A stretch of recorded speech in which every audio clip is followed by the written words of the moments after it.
बुरे भी। कुछ ऐसे थ्रेट्स हैं जो आपको इंटरनेट यूज करने से पहले जान लेने हैं। Potential threat while using internet.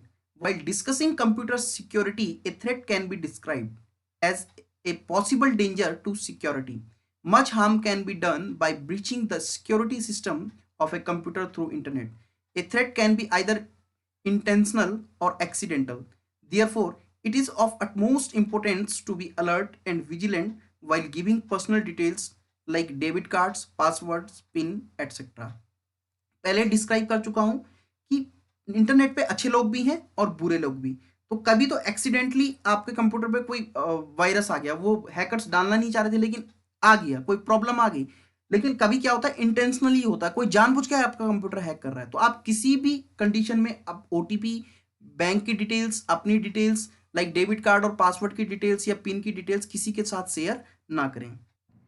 कुछ थ्रेट्स होते हैं, some potential threats like spyware, spamming, scareware, viruses, trojans, ransomware, worms, keyloggers, cookies. तो ये सारे कुछ आपके पास पोटेंशियल थ्रेट्स हैं जिससे आपको अलर्ट रहना है। चलिए अब इनके बारे में डिस्कस करते हैं। तो first, spyware. What is spyware? It is a type of software that secretly collects information about an online user. It monitors the surfing habits of the user. It monitors the surfing habits of the user and steals information about the visited web page, emails, addresses, password, credit card number, etc. Like आप play store, कोई आप app चला रहे हैं, Facebook app चला रहे हैं, आप यूट्यूब चला रहे हैं, तो आपको सजेशन आता है कि please download this app, please download this app, और आपने वो ऐप डाउनलोड कर दिया। तो वो ऐप क्या करता है, आपके पूरी एक्टिविटी पे नजर रखता है कि आप क्या कर रहे हैं, आप क्या सर्च कर रहे हैं गूगल पे। तो वो क्या करता है, आपके फोन को पूरा एक्सेस कर रहा है। तो वो आपके ये ईमेल एड्रेस हो गया, पासवर्ड हो गया, या क्रेडिट कार्ड, डेबिट कार्ड कभी आप फोन में डालते हो, तो वो पूरा क्या करेगा, डेटा लीक हो जाएगा आपके फ़ोन से। तो इस चीज़ से आप बिल्कुल अलर्ट रहें कि फालतू के ऐप्स आप अपने मोबाइल में ना रखें। लाइक आप देख रहे हैं, आपको पता भी नहीं लग रहा है, लेकिन आपका कंप्यूटर आपको पूरा नज़र रख रहा है कि आप क्या कर रहे हैं। तो वो ऐप नज़र रखता है, वो सॉफ्टवेयर नज़र रखता है आपके कंप्यूटर पे कि आप क्या सर्च कर रहे हैं, आप क्या कर रहे हैं। नेक्स्ट, इसी सीरीज में spamming. Email spamming involves sending unwanted message और undesirable advertisement to large number of recipients. Spam is a serious security threat as it can be used to deliver aimed at obtaining sensitive information. Like आप देखते होंगे कि आप आपके email check करना, तो आप ईमेल में आपको कुछ ऐसी मेल्स आती हैं जो आपको कभी पता ही नहीं होता कि मैंने कभी कुछ अप्लाई नहीं किया है, या इसको मैं जानता ही नहीं हूँ, ये मुझे क्यों मेल आया। अब बहुत सारी अनवांटेड मेल्स रहती हैं, तो उन अनवांटेड मेल्स में लिंक्स रहते हैं। अगर आप जैसे ही उस लिंक में क्लिक करोगे तो आप क्या करोगे, आप डेंजर, खतरे में पड़ सकते हो, आपकी इंफॉर्मेशन लीक हो सकती है जैसे ही आप उसमें लिंक में क्लिक करोगे। तो ये सीरियस सिक्योरिटी थ्रेट है। तो बहुत सारे बल्क में मेल आते हैं, तो इसको स्पैमिंग बोलते हैं। जिनको आप जानते भी नहीं तो वो भी मेल आपको भेज रहा है, तो दिस इज ए स्पैमिंग। जैसे कि आप देख रहे हैं बहुत सारी जो मेल्स हैं इसमें एक साथ आ रही हैं। इसी सीरीज में आगे बढ़ते हैं, scareware. It is a malware which pops up a window informing the user that system infected and ask for a fee to clean it. It tricks the user to click a link which in the background downloads the malicious program. Scareware क्या होता है, जैसे आपको कई बार popups आते हैं जब भी आप कोई वेबसाइट खोलते हैं, तो वो पॉपअप्स आते हैं कि इस सॉफ्टवेयर को डाउनलोड करो, इस सॉफ्टवेयर को डाउनलोड करो, अपने सिस्टम को प्रोटेक्ट करो। लाइक कोई फेक एंटीवायरस आपके पास आ गया कि इसको डाउनलोड करो, आपका सिस्टम बिल्कुल प्रोटेक्ट हो जाएगा। और आप क्या करते हैं कि उसको इंस्टॉल कर देते हैं फ्री के चक्कर में और अपने लैपटॉप या मोबाइल में चला लेते हैं। तो वो क्या करता है, आपके जो पासवर्ड्स वगैरह होते हैं सारे एक्सेस करने लग जाते हैं। तो इट इज़ वेरी सीरियस। तो स्काईवेयर भी क्या है, आपके डिसएडवांटेज है इंटरनेट का, और वी कैन से ये पोटेंशियल थ्रेट है। तो ये देख रहे हैं आप इस तरीके से स्काईवेयर।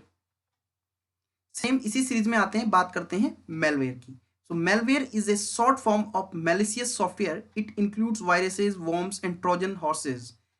It initially behaves as a scareware and generates a pop-up message that tricks the users and results in downloading a malicious program. This program can reformat hard drive of your computer, causing loss of information. It may also steal your sensitive information. Same malware पहले स्काईवेयर का काम करता है, ऐसे ही popup आपके पास आएगा और आप उसको डाउनलोड करेंगे और ये क्या करेगा, धीरे धीरे आपकी जितने भी डेटा होगा हार्ड डिस्क में उसको धीरे धीरे क्या कर देगा, करेगा, करप्ट करते रहेगा। तो it is also a serious threats. Second, इस सीरीज में बात करते हैं वायरस की। व्हाट इज वायरस, ये पहले डिस्कस कर चुके हैं हम। A program that is secretly embedded on a computer system to steal, corrupt और destroy data is known as a computer virus. It can change the functioning of a computer and can spread to the other computer also. ये एक program type का होता है जो internet के through आपके computer में आ सकता है। और ये क्या करता है, वायरसेस आपके जो इंफॉर्मेशन होता है उसको स्टील करता है और ये फैल भी सकता है। सपोज दैट जैसे आपने पेन ड्राइव लगाई कंप्यूटर में, तो ये पेन ड्राइव के थ्रू आप दूसरी कंप्यूटर में लगाएंगे तो दूसरे कंप्यूटर में भी फैल सकता है। तो it is also a serious potential threat. ये देख रहे हैं आप, वायरस इस तरीके से आपके कंप्यूटर को डिस्ट्रॉय कर देगा। सेकंड, इसी सीरीज में बात करते हैं जैसे ट्रोजन एक तरीके का वायरस है। So trojan is a malicious program that embeds itself into legitimate software and pretends to be a harmless application. It is an executable file that will install itself and run automatically once it is downloaded. It has ability to hide itself from antivirus detection. A Trojan horse can delete your files, record your username, passwords, and other useful information by logging keystrokes, or use your computer to hack other computers. Unlike other viruses, Trojan do not replicate themselves. Trojan एक तरीके का virus है और ये मेरे computer में भी आ गया था एक बार। तो ये बहुत खतरनाक वायरस होता है, खतरनाक फाइल होती है। अगर ये आपके कंप्यूटर में आ गया तो ये धीरे धीरे आपकी सबकी फाइल पहले करप्ट करेगा, सारी फाइलें आपकी करप्ट करेगा और इसको एंटीवायरस भी नहीं पकड़ सकता है। अगर एंटीवायरस के थ्रू आप इसको पकड़ना चाहें, अगर मतलब अगर आप जो फ्री का एंटीवायरस होता है आप नेट से डाउनलोड करते हो तो वो इसको पकड़ने में अनेबल रहता है, इसको पकड़ नहीं पाता है। तो ये धीरे धीरे आपकी इंफॉर्मेशन को स्टील करते रहता है और धीरे धीरे आपके कंप्यूटर को क्या कर देगा, डेटा आपको डिस्ट्रॉय कर देगा, आपका सारा डेटा। तो Trojan is very harmful potential threat. Like आप देख रहे हैं ट्रोजन इस तरीके से। नेक्स्ट, इसी सीरीज में बात करते हैं रैंसमवेयर की। It is related to scareware and it also gives fraudulent warning regarding the systems being infected. It installs malware that demands payment and either blocks the access to the system or threatens to wipe out the files if payment is not made. Ransomware आपके, जैसे आपने कोई software download किया उसके बाद ये hack करके आपके कंप्यूटर के बहुत सारे फीचर लॉक कर देगा और जैसे आपके फीचर लॉक कर देंगे तो आप परेशान हो जाएंगे। तो ये पॉपअप आपके स्क्रीन में आएगा और ये पेमेंट मांगेगा और जैसे ही आप पेमेंट कर देंगे तो आपकी सारी चीज़ें फिर अनलॉक हो जाएगी और अगर आप पेमेंट नहीं करेंगे तो आपकी सारी फाइलों को ये डिलीट भी कर सकता है। ओके, तो इस तरीके के आपके डेटा को क्या करेगा, ये हार्म करेगा। लाइक आप एक एनिमेशन के थ्रू, आप इमेज के थ्रू देख रहे हैं, आप जब तक आप एक हाथ से पैसे दो और दूसरे हाथ से अपने की लो और आप इसको एक्सेस करो, तो इस तरीके से कंप्यूटर को लॉक कर देता है। सेकेंड, हम बात करते हैं वॉर्म्स की। Worms are common threats to computer. A worm, unlike a virus, attacks a computer on its own without attaching itself to file or program. It takes a place in your computer's memory and propagates by sending itself to other computer in a network. तो worms जो है ये भी एक type का threat है जो आपके कंप्यूटर में आता है। ये भी वायरस से हटके है लेकिन ये सारे काम जो वायरस करता है वो भी ये कर सकता है। ये एक पर्टिकुलर जगह आपके कॉपी हो जाता है और उसके बाद ये प्रोपोगेट्स होता है, अपना आप ही ये दूसरे कंप्यूटर में इंटरनेट के थ्रू ट्रांसफर हो जाता है। लाइक आप इस फिगर की हेल्प से देख पा रहे हो किस तरीके से ये एक कंप्यूटर से दूसरे कंप्यूटर में जा रहा है और आपकी इंफॉर्मेशन को स्टील कर रहा है। सेकंड, इस सीरीज में बात करते हैं की लॉगर्स की। की लॉगर्स क्या होते हैं? It is a program that records every keystroke of the user in order to get important information such as password etc. Keylogger means आप जो भी की दबाते हैं उसका लॉग रखना, उसकी डिटेल्स रखना, तो उसको कीलॉगर बोलते हैं। कीलॉगर भी एक तरीके का थ्रेट से जो आप क्या कर सकते हैं कि ये क्या करता है कि जो भी आप पासवर्ड अपने कंप्यूटर में डालते हैं तो ये सेव होते रहते हैं, तो ये स्टील हो सकती है आपकी इंफॉर्मेशन सच एज पासवर्ड, आपके पिन्स हो गए, डेबिट कार्ड या क्रेडिट कार्ड के नंबर हुए, तो it is also a serious threats. Like इस फिगर की मदद से आप देख रहे हैं कीलॉगर सी एवरी की यू टाइप, आप जो भी टाइप कर रहे हैं वो देख रहा है। Now we discuss Cookies is a text message given to a web browser by a web server. The web browser saves this user specific data in text file. This file is called a cookie. It is a later used by the browser to prepare customized web page. Cookies can produce harmful consequence if they read by an unauthorized person. Hackers can use cookies to gain access to the user sensitive information. तो cookies क्या होती है? जब भी आप किसी web browser में कोई वेबसाइट खोलते हैं तो एक टेक्स्ट फाइल के रूप में वो सेव हो जाती है, ताकि अगर आप फिर उस फाइल को उस साइट को खोलें तो ईज़िली वो ओपन हो जाती है, ज़्यादा टाइम नहीं लेती है।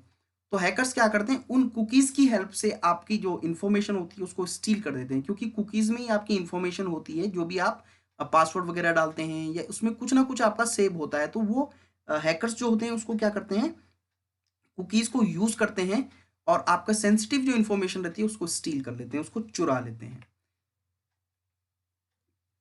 अब बात करते हैं नेटिक्वेट्स की। नेटिक्वेट्स क्या है? The term netiquettes is a combination of two words, net means internet and etiquettes means good manners. It is defined as a special set of rules that governs the behaviour of a user communicating online. जब भी आप online हो, किसी से बात कर रहे हो, तो सेम जैसे आप किसी से फिजिकली बात कर रहे हो, सामने में बात कर रहे हो, तो जो संस्कार आपके सामने में बात करने के आप संस्कार होते हैं वही आपको ऑनलाइन भी दिखाने हैं. तो कुछ संस्कार होते हैं जब आप ऑनलाइन बात कर रहे हो किसी, तो किस तरीके से आपको बात करनी चाहिए. तो ये सब आपके पास नेटिक्वेट्स में आते हैं. आपके नेटिक्वेट्स क्या होते हैं? जैसे एटिक्वेट्स होते हैं वैसे ही नेटिक्वेट्स. तो नेटिक्वेट्स क्या होते हैं? ये कुछ नेटिक्वेट्स हैं जो आपको दिमाग में रखने हैं जब भी आप इंटरनेट चला रहे हो. Like use proper salutations and signature. जब भी आप किसी से बात कर रहे हैं तो आप प्रॉपर उससे बात कीजिए, उसको नमस्ते कीजिए, अपना नाम बताइए कि मैं कौन हूँ, ऐसे नहीं कि आप बिना नाम के बात कर रहे हैं. Include a subject line. अगर आपको कोई काम है तो प्रॉपर आप सब्जेक्ट लाइन जरूर मेंशन करिए कि सर ये काम है, वो काम है. Keep your messaging concise. अपने जो मैसेज हैं वो बिल्कुल आपके कंसाइज होने चाहिए. जिस बारे में आपको बात करनी है वही आप बात कीजिए, इधर उधर की बात ना कीजिए. Be respectful, avoid sarcasm. तो आप जब भी किसी से बात करें ऑनलाइन तो आप उसको रिस्पेक्ट दें. आप ऐसे ना सोचें कि ये मुझे देख नहीं रहा है, इसको पता नहीं मैं कौन हूँ. तो आप रिस्पेक्ट से बात करें. Respects other privacy. किसी की प्राइवेसी को आप खतरे में ना डालें. आप दूसरों की प्राइवेसी का ख्याल रखें. ओबे कॉपीराइट्स लॉज. ऐसे आप जैसे सपोज किसी ने कोई पोस्ट डाली, आप उसको बिना सोचे समझे शेयर कर देते हो या कॉपी करके अपने उसमें शेयर कर देते हो, तो इस चीज़ों से बचें. Do not indulge in spamming. किसी को अगर कोई आपका मैसेज नहीं पढ़ रहा है या आप उसको पसंद नहीं है कि आप उसे मैसेज करो, तो do not indulge in type of spamming, कि आप उसको बार बार मैसेज करके परेशान करो. इस तरीके की चीज़ों से आप बचें. Use appropriate language. अच्छी लैंग्वेज का यूज़ करें, कोई एब्यूजिव वर्ड यूज़ ना करें. Use appropriate emotions, emotion icon and acronyms. आप जब इमोजी किसी को भेजते तो अच्छे इमोजी भेजें, खराब इमोजी ना भेजें. Do not रिवेल sensitive information online. तो आप कोई सेंसिटिव इन्फॉर्मेशन है तो आप किसी से शेयर ना करें. Be tolerant and careful. आप थोड़ा सा विनम्र रहें, टॉलरेंट रहें और केयरफुल रहें जब भी आप ऑनलाइन कुछ भी चीज़ यूज़ कर रहे हो. आप चाहे चैटिंग कर रहे हो, चाहे व्हाट्सएप चला रहे हो. Use proper salutation and signature. When communicating online, always begins your message with a salutation and end with your name or signature. जब भी आप किसी को अननोन को मैसेज कर रहे हो तो आप अपना नाम जरूर लिखें कि मैं ये हूँ, आप मुझे जानते हो, और एक प्रॉपर सैल्यूटेशन, उसको नमस्कार कीजिए, उसको नमस्ते कीजिए. तो ये प्रॉपर सैल्यूटेशन आप यूज़ कीजिए जब भी आप ऑनलाइन चैटिंग या ऑनलाइन सर्फिंग कर रहे हो. Use proper salutation and signature. ये आपको मैंने एक इमेज के थ्रू बताया है इस तरीके से. Include a subject line. Give a descriptive phrase in the subject line of the message header that conveys the purpose of the message. तो सब्जेक्ट लाइन जरूर मैसेज करें जिससे आपको पता लग पाए रिसीव करने वाले को कि ये मुझे क्यों मैसेज कर रहा है. तो बिना सब्जेक्ट लाइन के मैसेज ना करें. Include a subject line. इस तरीके से आप सब्जेक्ट लाइन इंक्लूड कर सकते हो. Keeping your message concise. Be precise and Kathy while drafting a message so that people may take time from their busy schedules to read it. Okay, तो आप अच्छे मैसेज करें और आपके मैसेज फालतू नहीं होने चाहिए। अगर काम का है तो ही मैसेज करें, फालतू मैसेज ना करें। आपके मैसेज कंसाइज होने चाहिए। Second, B respectful, avoid sarcasm. तो आप treat others as you would like to treated by others. Do not indulge sarcastic or insulting comments in your message. Always respect to others' views and be courteous while posting your views to the online discussion groups. तो जैसे आप अपने को respect चाहते हैं ऐसे ही आप दूसरे को भी रिस्पेक्ट करें ऑनलाइन। जो भी है आप ये एक फिगर के माध्यम से समझ सकते हैं कि सबका इस स्प्रेड करें, ये सबका आप ख्याल रखें, रिस्पेक्ट करें। रिस्पेक्ट अदर प्राइवेसी, आपकी दूसरे की प्राइवेसी को भी नहीं शेयर करना है। डू नॉट रीड और forward another persons mails without seeking this permission. Going through another person works could land you trouble, आपको समस्या में डाल सकता है अगर आप बिना बात से किसी के मैसेज किसी को फॉरवर्ड करते हैं। दूसरों की प्राइवेसी का आपको ख्याल रखना है। ओबे कॉपीराइट्स लॉस, आपको बिना बात में कोई चीज़ शेयर नहीं करनी है। अगर उसके बारे में आपको नॉलेज हो तभी आप शेयर करें। तो दूसरे की चीज़ें फालतू में आप शेयर ना करें। उसमें आपके रूमर्स भी हो सकते हैं, ईबी टीजिंग भी हो सकती है, साइबर बुलिंग भी हो सकती है, तो बहुत सारी चीज़ें हो सकती है। किसी का खराब नाम भी हो सकता है, हरासमेंट हो सकता है, तो ऐसे आप शेयर ना करें वरना आप मुसीबत में पड़ सकते हैं। Do not indulge in spamming. Spamming means एक तरीके की बाढ़ है कि आप बहुत किसी तरीके को मैसेज कर रहे हो, बराबर मैसेज कर रहे हो, आपको रिप्लाई नहीं कर रहा है, तब भी आप उसको 10 20 50 मैसेज लगातार भेजे जा रहे हो, ईमेल भेजे जा रहे हो। तो इस तरीके से जो इरिटेटिंग एक्टिविटी होती है इसको स्पैमिंग बोलते हैं। मैसेज स्पैमिंग हो सकता है, आपका ईमेल स्पैमिंग हो सकता है। तो इन चीज़ों को करने से बचें। आप एक अच्छी लैंग्वेज का यूज़ करें। आप एक अच्छे पढ़े लिखे बच्चे हैं तो अच्छी लैंग्वेज का यूज़ करें जब भी आप ऑनलाइन किसी से बात कर रहे हों। तो remember to check your spelling and grammar before posting your message. Always understanding what you are expressing should make sense. उसका सेंस होना चाहिए जो भी आप लैंग्वेज यूज़ कर रहे हो। जैसे ही आप खुद ट्रीट होना चाहते हैं ऐसे ही दूसरे को भी ट्रीट करें। use appropriate emote icons means emotion icons and acronyms. Use emote icons such as to convey emotions. You can also use common acronyms like lol, laugh out loud. However, in formal emails any abbreviations or emote icons is considered to be an inappropriate. Suppose that आप किसी के घर में कोई miss happening हुई है और आप वहाँ पे लॉल वाला इमोजी भेज रहे हैं तो इट इज़ नॉट गुड। तो आप जो है इमोजी भी यूज़ करें, इमोटाइकन्स जो यूज़ करें वो अच्छे यूज़ करें। ऐसे आपको पता होना चाहिए कहाँ पे क्या हमने इमोटाइकन्स यूज़ करने हैं।